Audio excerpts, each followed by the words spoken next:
All right, let's jump into another deep dive.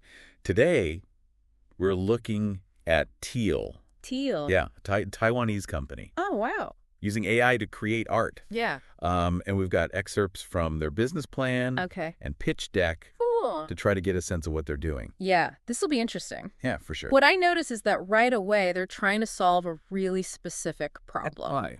in the high-end interior design market. Okay. It's not just like, oh, we're going to make art. Right. They found like a pain point and they're trying to address it. I see. Which is interesting. Yeah, so what is the issue that they're tackling? So imagine you're designing like a really luxurious space and you need art that's not just beautiful, but unique, reflects the personality of your client. Yeah. But finding that kind of art can be a nightmare. Like dealing with traditional artists can take months. Months. Oh my gosh. Yeah. And then like going to a gallery, finding the perfect piece. Yeah. It's like finding a needle in a haystack. Yeah. And then shipping, imported, work, all that. The logistics of it all. Yeah. It's a mess. Oh gosh. Makes me stressed just thinking about it. I know, right? So how does TEAL propose to fix this? So their tagline sums it up perfectly. For spatial collectors, combining culture, AI, and speed into collectible generative artwork.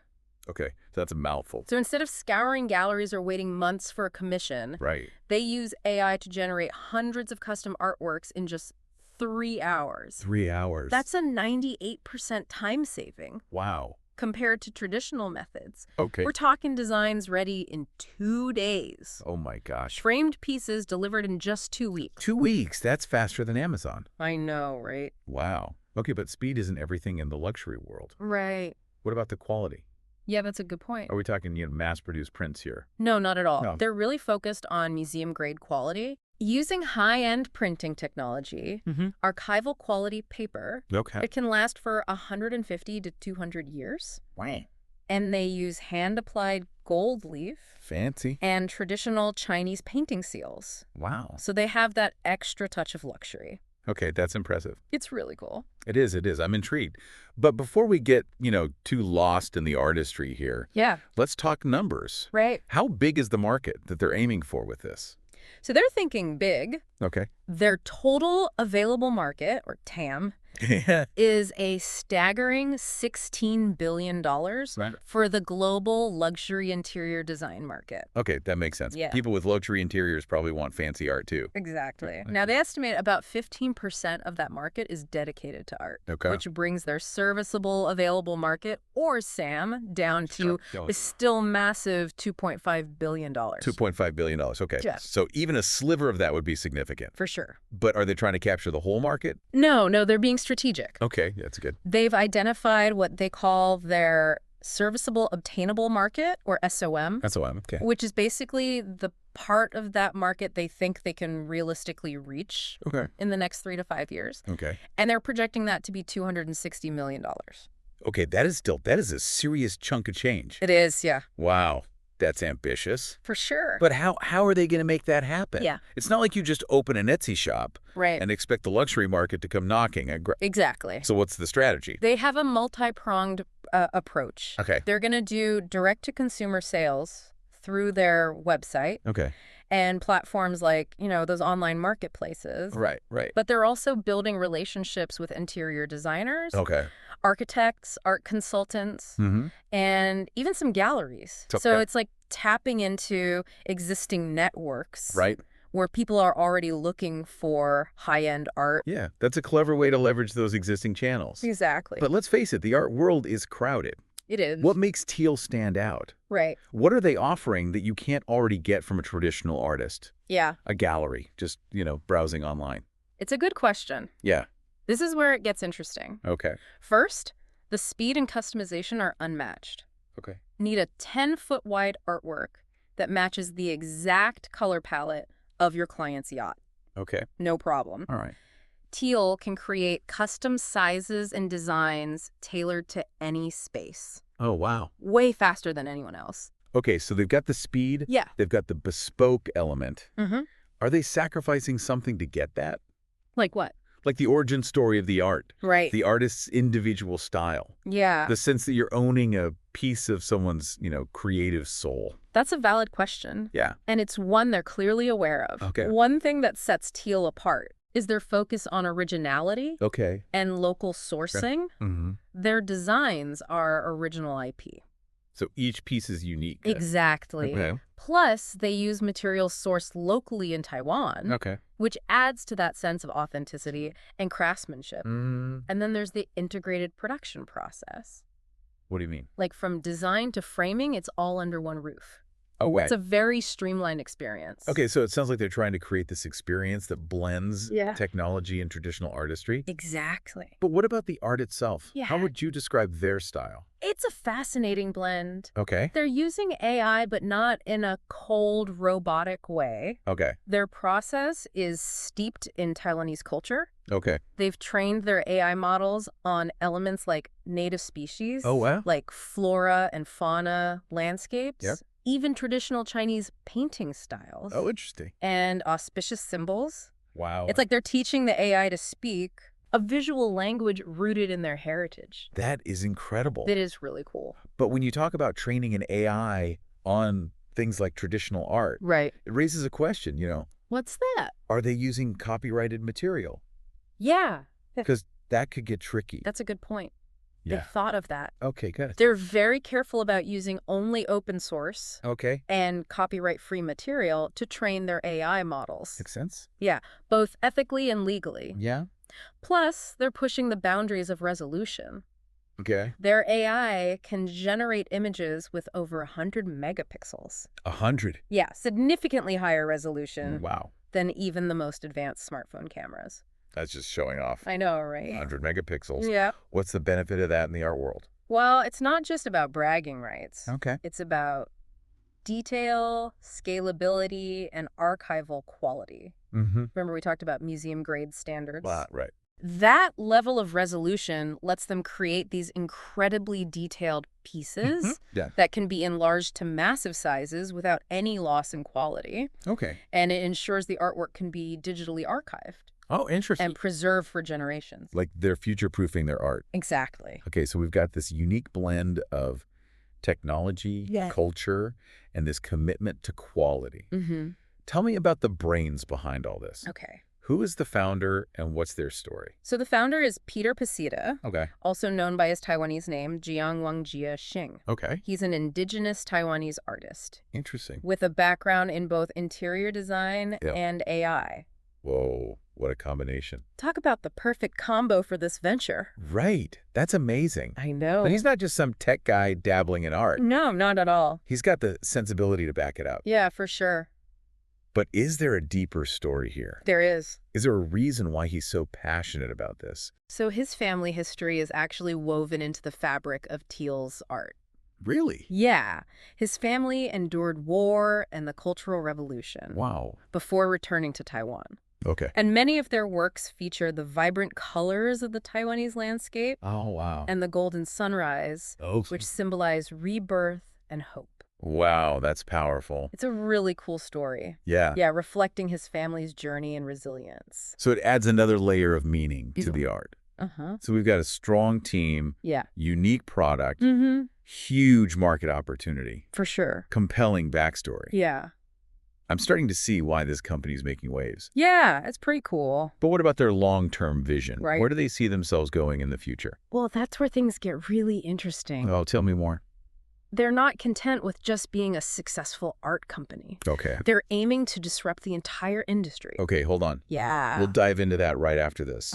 Oh, wait. We don't do breaks. We don't. We just keep going. All right, tell me about these ambitious plans. Okay. So they're looking into developing new product lines. Okay. Like art IP licensing. IP licensing, okay. So imagine TEAL's AI-generated designs appearing on like high-end fashion home goods. Interesting. Or even in like digital spaces. So they're going beyond just wall art. Exactly, yeah. That's interesting. They're also exploring spatial computing experiences. Spatial computing, what is that? It's like, think of interactive art installations that respond to your presence. Wow. Or digital artworks that blend seamlessly with your physical environment. So it's like stepping inside a painting. Yeah, it's very futuristic. Okay, my mind is blown. It's really cool. And they're even working on a mindfulness app. Yes, a sauce app. Okay. That uses their artwork to create, like, calming and meditative experiences. That's a really smart idea. Yeah, it's a great way to leverage their existing assets and tap into the growing wellness market. So it's like they're building this whole ecosystem around their art. Exactly. They're not just an art company. Right. They're a tech company, a design company, a cultural ambassador. It's really fascinating to watch. It is. They're really pushing the boundaries of what's possible in the art world. And they're doing it with respect for their heritage and commitment to innovation. Yeah. Okay, so all of that sounds amazing. Yeah. But let's not forget about the here and now. Right.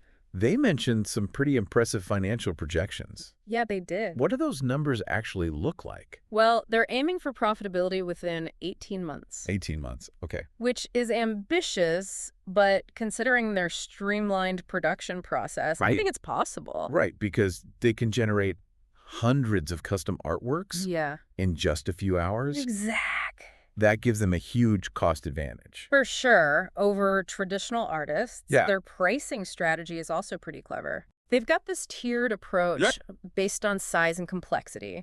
Smaller pieces start at around $130. Okay. While larger, more elaborate pieces can go for as much as $3,800. So they're catering to a range of budgets. Yeah. And tapping into different segments of the market. Exactly. Smart. Yeah. But how do they plan to attract those customers? Right. What's their go-to-market strategy? So they're going to use a combination of direct-to-consumer sales through their website and online marketplaces, and then also strategic partnerships. Okay, sounds good. Yeah. Where's the main action happening? So their website, gaal.com.tw, will be like their central hub. Their home base.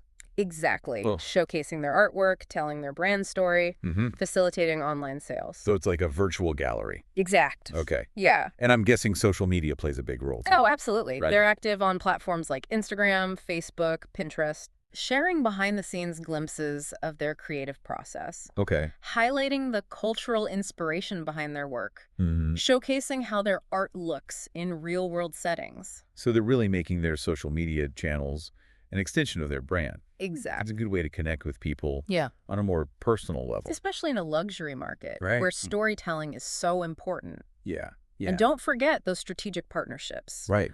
Working with interior designers, architects, art consultants, and galleries to get their work seen. It sounds like they've thought of everything. Yeah. Combining digital marketing with the credibility of those networks. It almost sounds too good to be true. Right.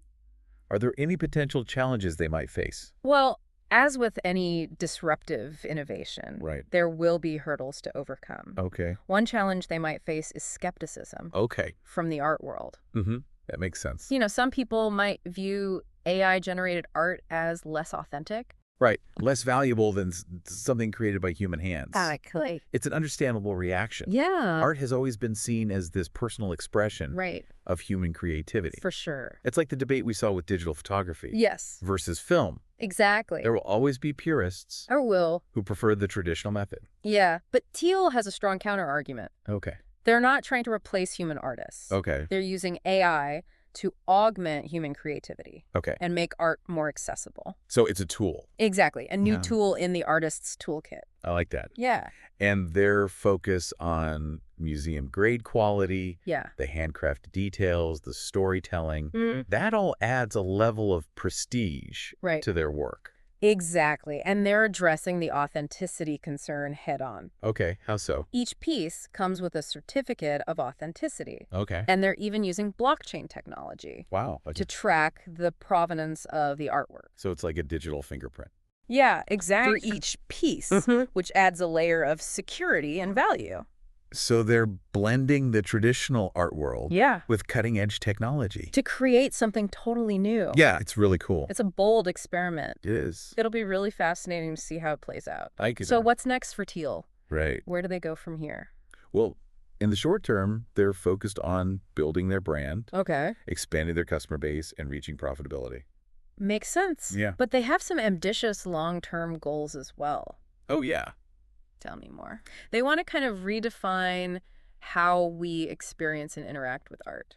Oh, well. You know, make it more accessible, personalized, and just relevant to our lives today. So it's not just about decorating walls anymore. No, it's about weaving art into like the fabric of our spaces, Okay. both physical and digital. Okay, so that's a pretty big vision. Yeah. But how will they measure their success, besides just profits? What does that even look like in the art world? I mean, they'll definitely be keeping an eye on the usual metrics, like revenue growth, profitability, market share. Right, right. But they also seem really aware of the cultural impact they want to have. Okay, so what does that look like? Think brand recognition, social media buzz, partnerships with like galleries, museums, cultural institutions. No, it's not just about being a successful business. Right. It's about becoming a cultural force. Yeah, exactly. Okay. And they also seem interested in the impact their art has on individuals. Oh. They want to inspire, uplift, ignite a sense of wonder. Wow, that's a pretty lofty goal. It is. It is. But how do you measure something as intangible as wonder? Right. Are they going to, hand out surveys at art galleries? Well, maybe not that literally. Okay. But they are planning to gather feedback from customers, conduct surveys, and track how their artwork is being shared and talked about online. So they really want to understand how people connect with their art. Yeah, on an emotional level. Not just the numbers. Exactly, and that's what makes them stand out. Okay. They're approaching this with a really holistic view of success. Okay. One that includes financial goals, cultural impact, and the personal experiences they create. Yeah, that's really interesting. It is. So what does TEAL's story tell us about the future of art? That's the big question. Yeah. Is this a glimpse into a world where AI becomes the new Picasso? Right. Or is it something else? I think it points to a future where art becomes more collaborative, more inclusive, and driven by a synergy between humans and AI. So it's not about AI replacing artists. No, not at all. It's about AI as a tool. Exactly, to unlock new creative possibilities. Yeah, I like that. It's almost like AI is democratizing the creation of art. Yeah, you could say that. Giving more people access to these tools that were once limited. For sure. And what I find really interesting is how they're bringing in cultural heritage and storytelling into their work. Yeah, it's not just algorithms spitting out random images. Right. It's about giving those images meaning, a connection to something bigger. Yeah. It reminds us that art at its core is about communication, sharing stories, sharing experiences, connecting with something deeper. And that's something that goes beyond any technology or medium. Absolutely. Yeah. So for anyone listening who's even a little bit curious about AI-generated art, I highly recommend checking out TEAL's website and seeing what they're doing. It might just change how you think about art. Yeah, challenge those perceptions. Exactly. Well, that's it for our deep dive into TEAL. It was a good one. Yeah, really fascinating stuff. Yeah. We'll be back next week with another deep dive. Can't wait. Into the world of art, technology, and business. Until then, keep exploring, keep creating, and keep those imaginations firing.